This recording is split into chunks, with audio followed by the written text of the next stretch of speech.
Hi guys, pangatlong video ko na to. Since nung gabi, nag-video ako kasi guys, baga sabi ko sa inyo na hanap ko sa basurahan. Kaso lang guys, pinaglagyan ako na siya ng mga pera. Dito guys, dito ko nilalagay lahat ng piso.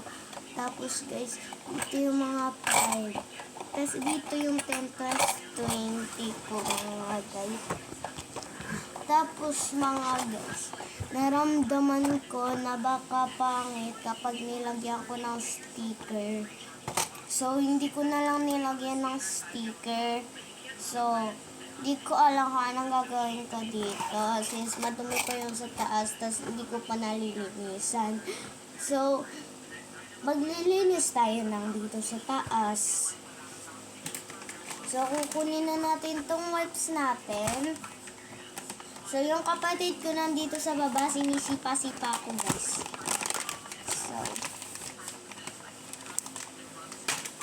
So, tatanggalin na muna natin yung mga ganto. So, wait lang. Baka tagalan ako. Guys, sisitanggal ko na yung mga ganto sa loob. Lilinisin na natin tong maduming to dito sa taas. So, ipopost ko na muna ulit. Which is, di ko pa nasasabi sa inyo kung third video na to. Kasi nung gabi nakalimutan ko kung nag-video ako. So, baka third video na to or fourth. Di ko alam since natulog ako. Tapos, hinihintay ko yung mama ko kasi sinundyo niya yung papa ko. Since maglilinis naman ako dito, pupost ko na muna to.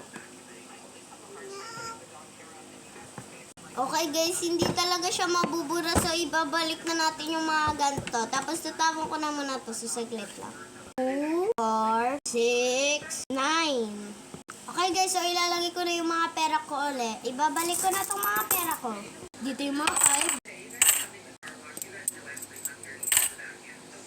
Okay na. Dito yung mga piso. Okay na. Dito yung mga 10 tas 20. So, dalawa na yung 10 ko tas 20. So, okay na yan.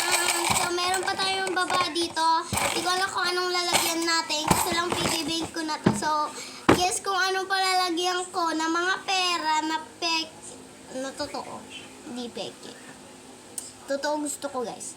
Pwede 50, 100, o 200. O, kahit ano. Bye.